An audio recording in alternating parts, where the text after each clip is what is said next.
Good day, everyone, and welcome back to the show. You have probably seen the headlines this week.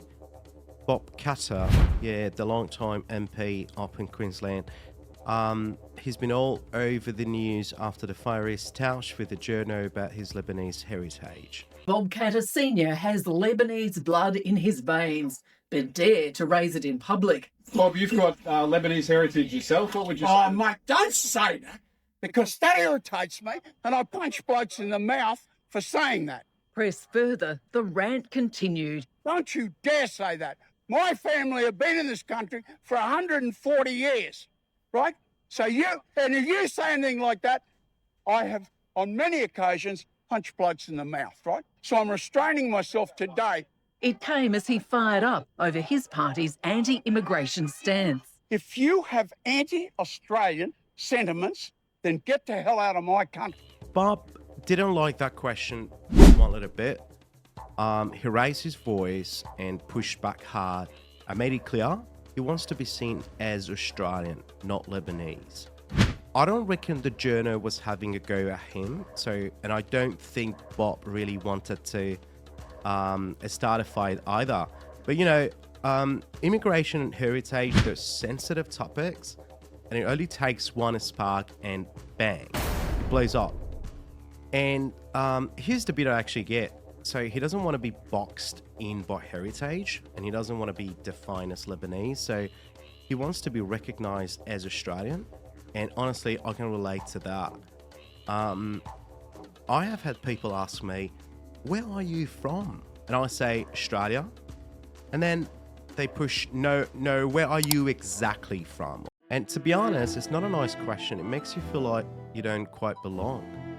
So on that human point, just wanting to be seen as Australian, I get where Bob's coming from. Grandfather's Lebanese. How do you feel about No, he's not. He's an Australian.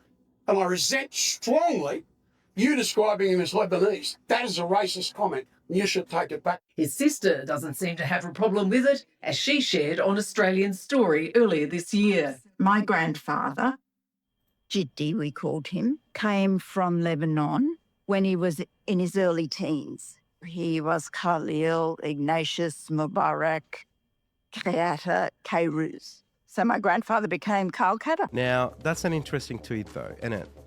His own sister gets up and says, our grandfather is Lebanese. So the heritage is real, no question about that. But look, does heritage actually decide who's real Aussie? I don't reckon it does. So the only true original Australians are our First Nation people. The rest of us, Bob included, we all come from, somewhere else. So that's the whole Aussie story, I reckon. People came from Europe, Middle East, Asia, the States, Africa, you name it. And that mix is what built the country we've got today. So heritage is a part of this story, but it doesn't decide whether you're Australian or not. Don't say that. I'm sure. Don't say that because you're a racist. You're a racist.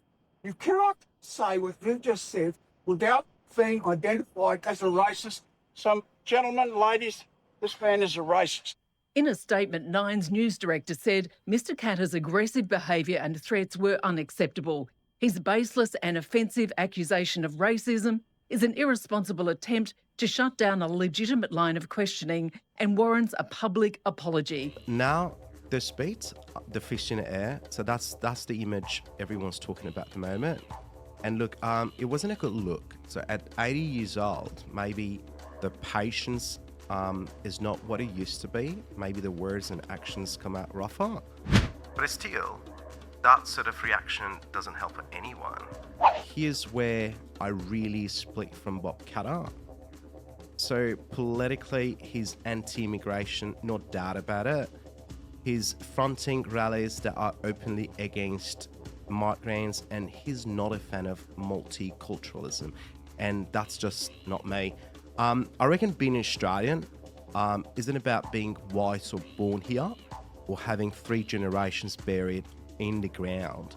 Being an Australian means you've chosen this country, you've done the paperwork and everything, and most importantly, you've actually got stuck in the community and you leave the values. So look, those values don't come overnight, and so they come with time, working, studying, raising your family, and having a yarn with your neighbors, just being a part of the fabric.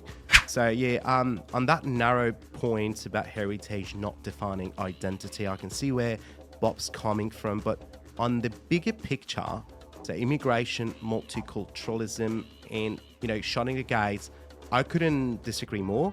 Australia has always been and should always stay a micronation. And at the end of the day, apart from our First Nations people, every one of us has roots somewhere else. So right now, right here, we live together as Australians, and that's what counts. And what is the outro? So that's my take on the whole Bob Catter's saga.